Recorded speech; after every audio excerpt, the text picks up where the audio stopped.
Ayan po, at nandito ulit si Aling Sheila. Pero ngayon, ang pag-usapan naman natin si Aling Isabelita.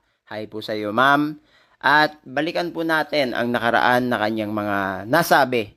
Okay, so watch this video. Pero paniwala ni Nanay Isabelita, posibleng may kinalaman ng frat na sinalihan ng anak sa nangyaring pamamaril. Nandahil sa brat-brat! Kaya pagkatandaan yung mga kabataan, nakita nyo na kung ano ang nangyari sa mga kabataang ito. Sana naman, matauhan lahat kayo! So narinig po natin ang mga pahayag ni Aling Isabelita doon sa ating napanood na video kanina.